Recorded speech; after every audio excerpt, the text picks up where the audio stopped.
Mesdames et messieurs, bonsoir. Vous êtes les bienvenus dans cette édition. Après une visite d'État de 3 jours dans notre pays, Sa Majesté le roi Mohamed VI du Maroc a quitté Conakry aujourd'hui. Le souverain chérifien était venu redynamiser les relations de coopération entre Conakry et Rabat. L'hôte de marque de la Guinée a été raccompagné au bas de l'échelle de coupée par son frère et ami professeur Alpha Condé.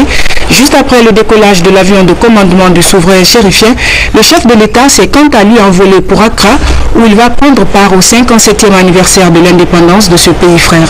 Reportage Mahmoud Bari. Au terme de sa visite d'amitié et de coopération de 72 heures, Sa Majesté le roi Mohamed VI a quitté Conakry ce mercredi. Le souverain chérifien et professeur Alpha Condé ont raffermi les relations entre Conakry et Rabat. Cette visite du roi Mohamed VI a permis de ficeler des projets de développement, de signer des conventions et de parler formation des leaders religieux. Un déplacement qui traduit l'engagement et la détermination du souverain chérifien à accompagner le président de la République, professeur Alpha Condé, dans sa démarche de valoriser les nombreuses potentialités de regorge la Guinée. Les nombreux investisseurs marocains qui ont fait le déplacement sur Conakry ont apprécié les conclusions du Forum économique maroco-guinéen. Le président de la République, professeur Alpha Condé, et Sa Majesté le roi Mohamed VI affichent les mêmes ambitions, l'amélioration des conditions de vie des populations à travers la lutte contre la pauvreté, la création de la richesse et le partenariat du secteur. Très important pour aujourd'hui et pour l'avenir. Je retiens aussi que la coopération avec le Maroc prend forme dans différents domaines, depuis l'agriculture jusqu'à l'énergie, où ce matin on a signé des accords sur l'énergie et l'eau. Donc je pense que cette coopération sera très bénéfique et pour la Guinée et pour le Maroc. Nous avons en tout cas une série d'accords qui, une fois mis en œuvre, pourraient booster vraiment l'économie guinéenne. Et nous pensons que le Maroc était un partenaire sérieux et le niveau de développement du Maroc était un modèle de développement dont on peut s'inspirer.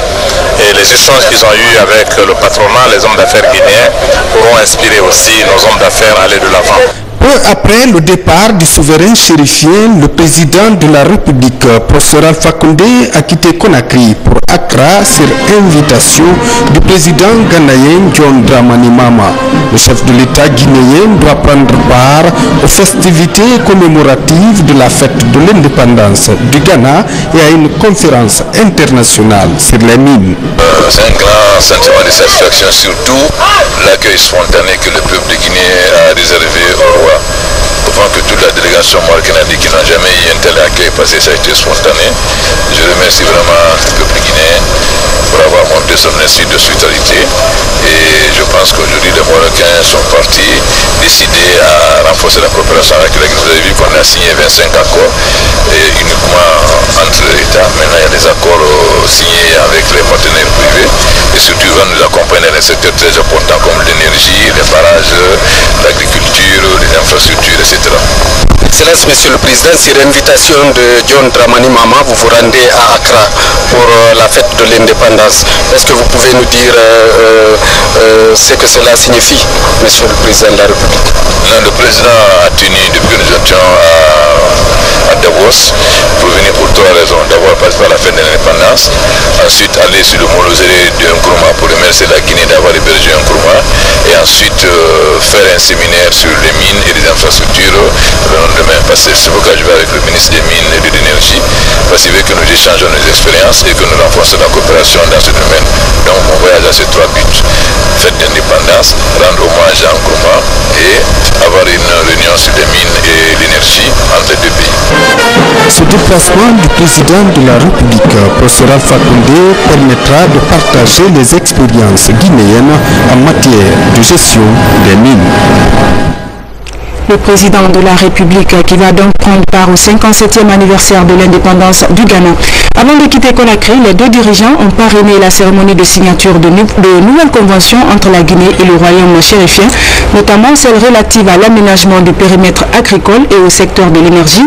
Désormais, les organisations patronales des deux pays entretiennent un partenariat fécond. Le terrain des prochains échanges entre les deux parties a été balisé. Alia Kamara. Les conventions viennent s'ajouter à celles signées lundi entre la Guinée et le royaume chérifien. Désormais, les deux entités sont liées par le destin, l'histoire et ses 24 protocoles d'accord, dont ceux concernant les domaines de l'énergie et de l'agriculture. Le Maroc est quand même un pays qui a réussi sa révolution verte et pour nous c'est un exemple dont on a besoin de s'inspirer. Et les deux conventions ont porté l'une avec l'OCP, l'Office chérifien des phosphates, et qui porte sur des volets extrêmement importants.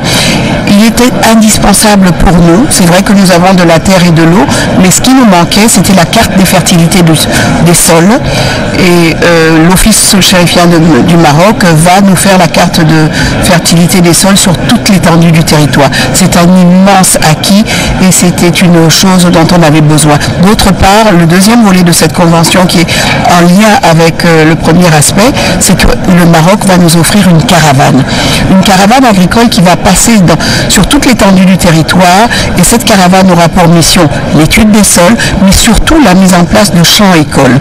Vous savez que nous avons un potentiel hydroélectrique considérable, aussi d'irrigation, de production d'eau potable, mais le paradoxe dans notre pays, c'est que le niveau de mobilisation de ce potentiel est très limité et la production d'eau potable pour la ville de Conakry, par exemple, est insuffisante et aussi la production d'électricité est insuffisante, la distribution est un réseau qui n'est pas très fiable, ça nous pose des difficultés. Donc cette coopération va nous permettre non seulement d'identifier des sites de barrages qui vont nous permettre de produire plus d'énergie électrique, mais aussi de faire de l'irrigation, de produire de l'eau potable et de donner un boost à l'agriculture. Ces investissements concernent directement les jeunes. Ce relèvement de l'enseignement technique et de la formation professionnelle pourrait bénéficier très prochainement de l'expertise de la société marocaine ITCAN.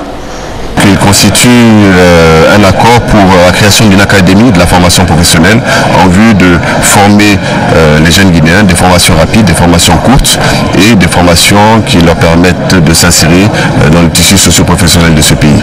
Côté secteur privé, plus de 15 accords sont en vue. Première satisfaction, l'accord liant les organisations patronales des deux pays. La convention porte sur plusieurs volets. Un volet ressources humaines, un volet tout ce qui est process, etc. Et puis les thématiques générales qui doivent accompagner, faciliter l'investissement en Guinée, mais également au Maroc. En ces termes, c'est-à-dire qu'il faut qu'on agrège un petit peu toutes les procédures pour accompagner l'investissement. Il y a nous avons le cadre de formation, nous avons une promotion, nous avons un comité qui va suivre en fait les accords que nous avons signés aujourd'hui ensemble, parce qu'il y a à peu près une quinzaine d'accords qui ont été signés entre les entreprises guinéennes et les entreprises marocaines. La Guinée a fait une véritable récolte avec cette visite de Sa Majesté Mohamed VI. Des entreprises privées guinéennes, notamment Tiangui Pêche ou encore Guico Presse, sont désormais aussi en partenariat avec des privés marocains. Le souverain chérifien a procédé également au lancement des projets immobiliers du groupe Adoua à Koléa dans la commune de Matam. Ce géant de la construction marocaine compte bâtir 1900 logements sociaux sur ce site. Le coût d'investissement est estimé à plus de 700 milliards de francs guinéens. Reportage Saint-Martin, Francine Adoumou. Le partenariat public-privé se développe davantage dans le secteur immobilier en Guinée. Cette fois, c'est le promoteur marocain à travers le groupe Adoua, Douja Promotion Guinée, qui lance un programme de construction de 1900 logements. Le projet sera bâti au cœur du quartier Koléa sur un site baptisé Cité Police. Après 2 ans, la cité connaîtra l'image d'une ville moderne. Pour l'exécution des travaux, près de 2000 jeunes sont recrutés. Ils sont pour la plupart guinéens. On remercie notre président Alpha Condé. Suite, il dit que le train est bougé, qu'il est prêt à travailler. On le remercie. Que nous, les ouvriers guinéens, alhamdoulilah, la semence soit diminuée dans le pays. Nous, on est content à ce prix. C'est une bonne société construction.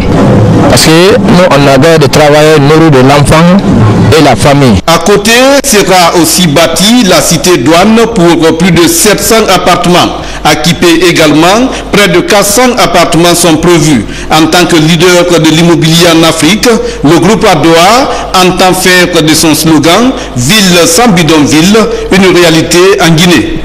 Au Maroc, nous sommes le premier promoteur immobilier avec 30 000 logements par an. Depuis 2 ans, nous avons commencé une expansion sur l'Afrique subsaharienne. Le projet en Guinée, c'est de construire des appartements et de les vendre. C'est-à-dire de casser le fait qu'en Guinée, il n'y a que des locations. Et de permettre à tout Guinéen moyen de pouvoir acquérir un appartement. Le lancement de ce projet suscite alors assez d'engouement chez les citoyens et les autorités du pays. Ce projet, vraiment, nous sommes fiers. Moi, personnellement, je travaille à Conakry, mais je dors à Kassa chez moi. S'il y avait des logements comme ça, je ne serais pas à Kassa. Chaque fois traverser, c'est risquant. Plus nous avançons, plus les Guinéens se voient ses rêves se réaliser concrètement. Dans la vie du citoyen guinéen, c'est que ça nous donne d'abord la possibilité d'avoir accès à ces logements. 3000 logements au total avec toutes les commodités modernes pour la police, les douanes et pour d'autres clients. Ce projet semble bénéfique pour le peuple de Guinée en ce sens qu'il va contribuer à résoudre le déficit d'habitat décent en Guinée. Double décoration hier au Palais Mohamed V. Au nom du peuple de Guinée, professeur Alpha Condé a décoré Sa Majesté le roi Mohamed VI en reconnaissance à l'ensemble des services rendus à la Guinée. En retour, le souverain marocain a aussi décoré son frère et ami, professeur Alpha Condé, pour les honneurs qui lui ont été rendus. Reportage, Mohamed Lamine Souma, Doudou Traoré et la Joie de Sissé. Soir des honneurs pour d'importants et louables services rendus au peuple glorieux de Guinée.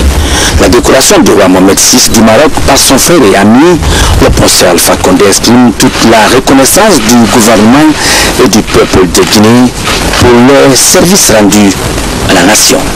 De la signature de 21 conventions de coopération entre le gouvernement guinéen et celui de Sa Majesté le roi Mohamed VI du Maroc au grand investissement du secteur privé marocain par le groupe Adoa dans l'immobilier, la cimenterie et la production de la farine entre autres, le peuple de Guinée est honoré et demeure reconnaissant. Et le roi du Maroc et sa suite en sont fiers. Sa Majesté Mohamed VI le fait savoir et le manifeste en décorant lui aussi le président de la République, chef de l'État, le professeur Alpha Condé. Le désormais Grand Palais Mohamed V de Conakry, hier Palais des Nations, est une illustration de l'amitié et de la fraternité entre la Guinée et le Maroc. Autant de choses qui resteront gravées dans l'histoire de nos deux peuples. Et le dîner, le repas de la fin de la journée que le couple présidentiel a ensuite offert était si bien coloré qu'il exprime la splendeur de cette amitié multiséculaire. Une amitié dont la flamme a été entretenue et continue d'en être par les grands hommes des deux pays. En cette nuit du mardi 4 février 2014, les artistes guinéens ont fait parler de leur talent pour rendre agréable et inoubliable ce dîner des grands jours. Le roi Mohamed VI et le président Alpha Condé, entourés de son épouse, auront écrit ce soir une belle page du panafricanisme.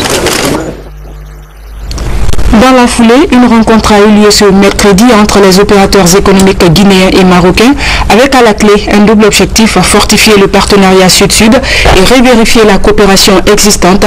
Partage d'expériences, du beau monde et de belles idées, il y en avait à cette rencontre Guinée-Maroc et tous convergeaient sur la valorisation du secteur privé. Reportage Mohamed Sanko, Ramatoulaye Touré. 4 protocoles d'accord ont été signés ce mercredi entre le secteur privé guinéen et marocain. Ces accords concernent l'agroalimentaire avec Maferenga et Folekaria pour points focaux en vue de la revalorisation des acquis de Saliguidia, la santé et la pharmacie, ainsi que les travaux publics et la paix au maximum de cette opportunité que leur offre le séjour de Sa Majesté le roi Mohamed VI en Guinée. À notre tour, on doit se battre maintenant, convaincre les Marocains pour venir travailler en Guinée, comme ça on peut créer l'emploi. Le bilan est positif et la volonté politique du chef de l'État, le président Alpha Condé, et de Sa Majesté le roi Mohamed VI, on espère va être concrétisée à travers tout ce qui se crée maintenant entre le privé guinéen et le privé marocain.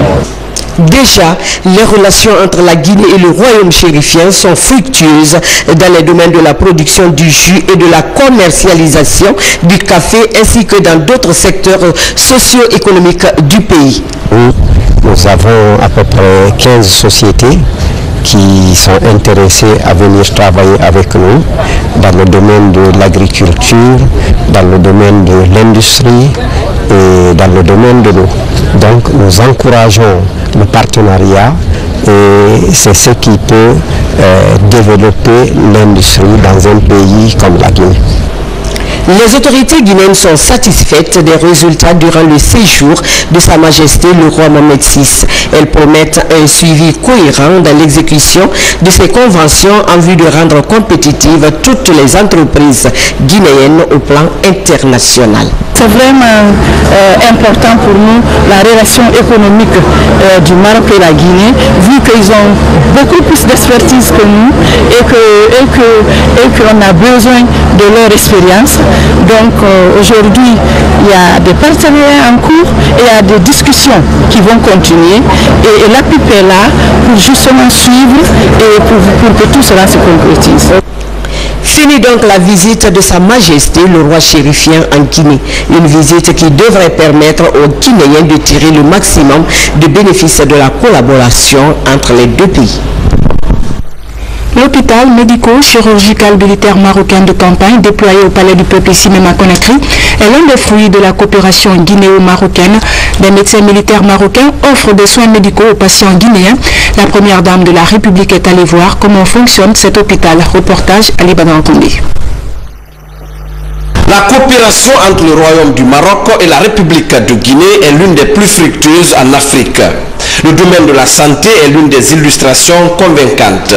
La Direction nationale des établissements hospitaliers et de soins estime à 1825 évacuations sanitaires dans ce pays frère par an, soit une moyenne de 5 malades par vol vers le Maroc. En raison de la situation sanitaire de notre pays, nous avons de grands besoins.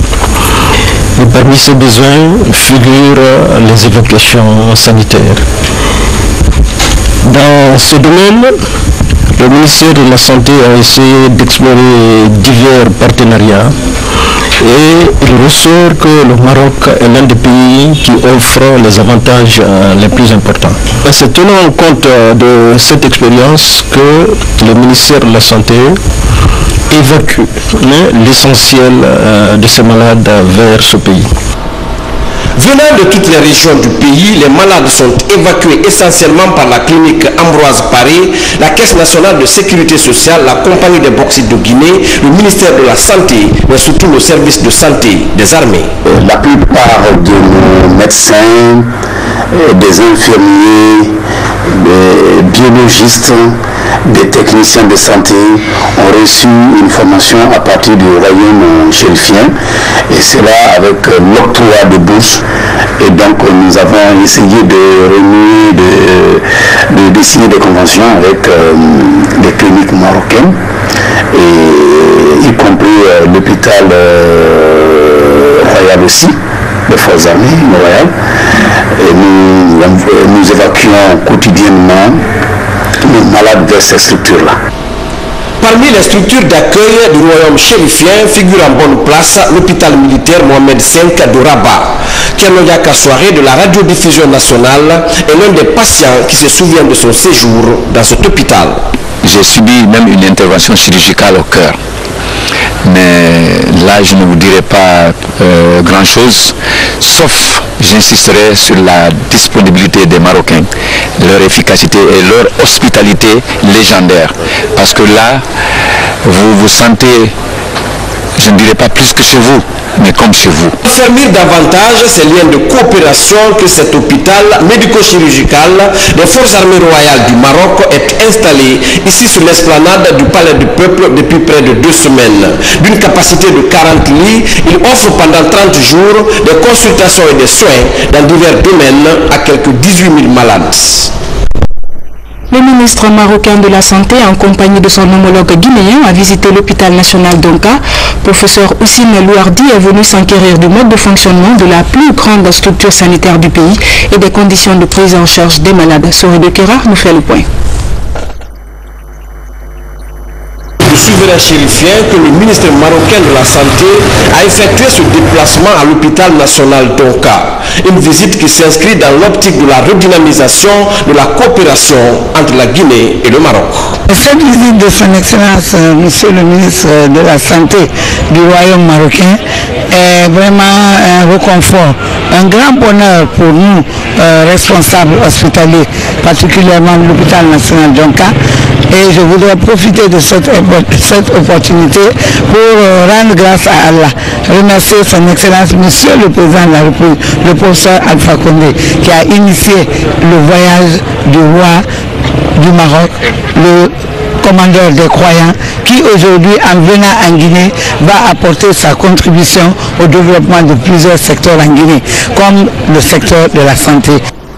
Le chef de département marocain de la santé s'est rendu à l'Institut de nutrition et de santé de l'enfant, au service de maternité de l'hôpital, au centre sous-régional ophtalmologique ainsi qu'au service des urgences.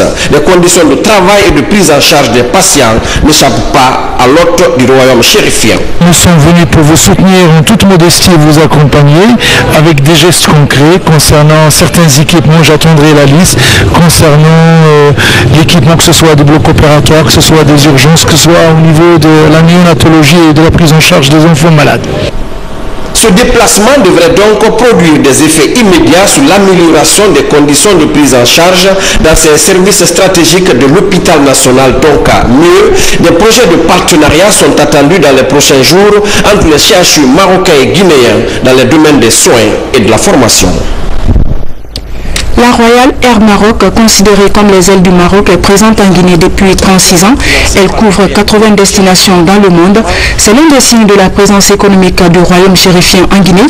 À travers cette société, d'importants investissements ont été opérés avec des retombées certaines pour notre économie. Mabintilaï Kamara. 30 du matin que le Boeing 737 nouvelle génération de la compagnie aérienne la Royal Air Maroc a atterri sur le tarmac de l'aéroport international de Conakry-Bessia. Après le débarquement des 130 passagers en provenance de Casablanca, 118 autres se sont enregistrés et se sont embarqués à bord de l'avion. Malgré l'heure tardive, les passagers apprécient les différents services qu'offre la compagnie. J'en suis satisfait parce que la compagnie est toujours à l'heure et puis elle est toujours à l'heure à l'arrivée, au départ. Et c'est des vols de nuit et c'est tout à fait calme à l'intérieur. Tout est parfait, on est bien traité. Depuis des années, les vols de nuit se succèdent ici à Conakry en ce qui concerne la rame. Ces vols qui ne sont pas fortuits permettent aux passagers de bénéficier des meilleures connexions vers d'autres destinations. Les départs de l'Afrique la nuit permettent d'arriver à Casablanca le matin, dans une tranche horaire de 7h à 9h. Et ça correspond justement, cette tranche horaire, ça correspond au départ de vol vers l'Europe, vers l'Amérique du Nord, l'Amérique du Sud, etc. Donc c'est la meilleure combinaison possible et les meilleures connexions qu'on peut offrir aux passagers. Cela fait 35 ans que la rame assure la liaison directe entre Conakry et Casablanca. La compagnie aérienne devient ainsi un lien indéfectible pour le renforcement de l'axe de coopération Conakry-Rabat. La présence de Royal Air Maroc en Guinée est dictée bien sûr en premier lieu par les bonnes relations qui existent depuis toujours entre le Maroc et la Guinée. Mais ça permet de développer les deux pays. Ça permet les échanges Et en tant que compagnie qui possède les meilleurs tarifs, les meilleures connexions et le meilleur réseau, Royal Air Maroc, en travaillant sur le volet coopération, en même temps, elle permet aux différentes populations de s'épanouir et d'avoir une ouverture qui est simple, qui est facile, qui n'est pas coûteuse. À 2h35 du matin, les derniers passagers arrivent à bord de l'avion. Sous l'œil vigilant du commandant Chelaoui et des membres de l'équipage, le Boeing 737 de la RAM devrait atterrir après 4 heures de vol à l'aéroport international de Casablanca, capitale économique du royaume chérifien. Autre image de l'actualité nationale, lancement ce mercredi des opérations de recensement des fonctionnaires et contractuels de l'administration publique.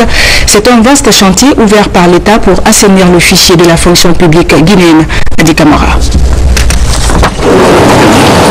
Ces opérations concernent le recensement et l'identification des fonctionnaires et contractuels de l'État. C'est à l'aide de ces valises d'enrôlement qu'on procède à l'assainissement des données démographiques, la capture des données biométriques, la prise des photos et l'empreinte digitale. Tout cela en 10 minutes. À cet effet, le ministre de la fonction publique, de la réforme de l'État et de la modernisation de l'administration revient ici sur la portée financière et économique de ce projet.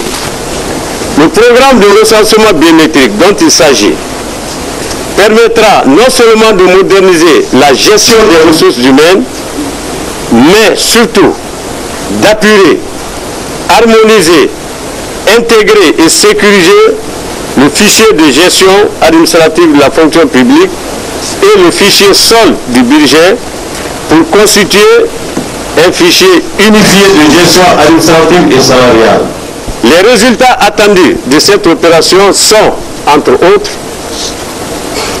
les effectifs de la fonction publique seront mieux connus et maîtrisés. La masse salariale sera allégée et maîtrisée. Les données personnelles et administratives des fonctionnaires seront plus fiables, plus intègres et plus sécurisées. En tant que partenaire technique et financier du gouvernement en la matière, la Banque mondiale entend poursuivre ce élan pour contribuer à améliorer l'interconnexion du système de gestion des ressources humaines en Guinée. Tout en continuant à renforcer nos interventions dans d'autres secteurs prioritaires, notre nouvelle stratégie pays 2014-2017 en Guinée porte une attention particulière sur le rôle central et catalyseur du développement que joue une administration publique capable et moderne. À cet égard, pour vous accompagner effectivement et efficacement dans le chantier de la réforme de l'État et de la modernisation de l'administration, la Banque mondiale appuie également les autorités à la gestion stratégique des ressources humaines qui déboucherait, nous l'espérons, sur une véritable professionnalisation des agents de la fonction publique. C'est un vaste chantier initié par le gouvernement dans le cadre de la modernisation et de l'efficacité de notre administration, gage certain du développement de notre pays. Comme vous le savez, les effectifs de la fonction publique guinéenne ont doublé pendant la dernière décennie, passant d'environ 51 000 à 106 000 fonctionnaires, soit un accroissement de 100 000%. Ceci a eu pour conséquence immédiate l'augmentation de la masse salariale, dont le poids sur le budget national devient de plus en plus insupportable. Je tiens à vous informer que la mise en place d'une administration moderne et efficace au service du développement figure en bonne place dans la lettre de mission que le chef de l'État a bien voulu m'adresser. Or, le point de départ de cette modernisation est naturellement la connaissance et la maîtrise des effectifs des travailleurs de la fonction publique. C'est pourquoi, parmi les axes prioritaires que j'ai assignés à M. le ministre de la fonction publique de la réforme de l'État et de la modernisation de l'administration figure l'achèvement rapide de ce recensement biométrique. Vous comprendrez dès lors, Monsieur le ministre, que c'est à juste titre que les regards sont actuellement tournés vers votre département. Car nous espérons que ces opérations permettront de résoudre l'épineuse question de maîtrise des effectifs de la fonction publique et de la masse salariale, gage certain d'une gestion saine de la fonction publique. C'est pourquoi je vous invite, en collaboration avec le ministre d'État chargé de l'économie et des finances et le ministre délégué au budget, à mobiliser toutes les compétences et les énergies nécessaires pour créer les meilleures conditions de succès de cette opération. Les équipes sont déjà constituées devant être déployées sur toute l'étendue du territoire national, munies de matériel capable de numériser 60 copies par minute. Un mot de religion avant de refermer cette édition. Les fidèles catholiques de Guinée ont débuté ce mercredi le temps saint de Carême, un moment qui est consacré à la prière, à l'aumône et à la pénitence. À cette occasion, Monseigneur Vincent Koulibaly, archevêque de Conakry, adresse un message aux fidèles catholiques. Plus de précisions avec Marie-Angélique Pengoura. La cendre mise en signe de croix sur les fronts des fidèles catholiques marque le début du temps saint de Carême. Ce jour est aussi appelé le mercredi des cendres. Aujourd'hui, en recevant les cendres, nous acceptons de nous sentir pécheurs, appelés à la perfection, et en même temps, en recevant les cendres, nous nous engageons à reconnaître que l'homme est capable de nous faire renaître à nouveau à une vie nouvelle, à une vie de lumière et de sagesse. 40 jours de pénitence, de jeûne, de partage, de prière et d'aumône, tels sont les principes de ce temps de carême que les fidèles catholiques doivent respecter. C'est un moment de pénitence, de partage et d'amour, surtout la prière. Il faut beaucoup prier. J'invite toutes les femmes, à ceux qui unissent les enfants à la religion. C'est nous les mamans qui devraient orienter les enfants vers l'église et à les apprendre à la maison à prier. Comme ce que nous enseigne l'archevêque a dit à Kamsa, on doit aider aux enfants de vivre leur foi. Parce que si on ne les aide pas à vivre leur foi, nous serons toujours dans la perdition. Ce qui se passe dans la vie, ce n'est pas la violence ni la gourmandise. Pour permettre aux fidèles catholiques de bien vivre ce temps saint, des orientations sont données par Monseigneur l'archevêque de Conakry sur le thème pastoral de l'année, l'éducation à la foi. En ce mercredi des cendres, je viens, comme chaque année, vous inviter à vivre le temps de carême qui commence comme un temps de rencontre et de célébration du Seigneur ressuscité à travers l'écoute assidue et prolongée de la parole de Dieu, la participation au sacrement, surtout l'Eucharistie et la réconciliation, la prière qui constitue le lieu de la rencontre intime avec Dieu, notre Père, et le partage qui renforce nos liens de charité fraternelle. En abordant ce carême, les fidèles catholiques sont appelés à observer une attention particulière au message du pape François, message de conversion et d'ouverture des cœurs à Dieu et aux frères et sœurs. Bon temps saint de carême à tous. Et puis, ce communiqué avant de refermer cette édition, le bureau de l'Assemblée nationale informe son Excellence, Monsieur le Président de la République, chef de l'État, Monsieur le Premier ministre, chef du gouvernement, les membres du gouvernement, les honorables députés, les présidents des institutions républicaines, les membres du bureau exécutif du Conseil national de la transition CNT, les conseillers nationaux, les membres de la Fédération patronale du tourisme et de l'hôtellerie, que le corps de l'âge Abdoukarim Koumbassa, ancien membre du bureau exécutif du CNT, ancien président de la commission action gouvernementale, sera exposé le jeudi 6 mars à partir de 9h au Palais du Peuple. L'enterrement est prévu dans son village natal à Boké le vendredi 7 mars 2014 après la prière de 14h. Que l'âme de l'illustre disparu repose en paix. Le premier vice-président, l'honorable Saloum Sissé. Voilà, mesdames et messieurs, c'est la fin de ce journal. Merci à vous de l'avoir suivi. Demain, vous serez avec Ali Kamara. Très bonne soirée chez vous. Bonsoir.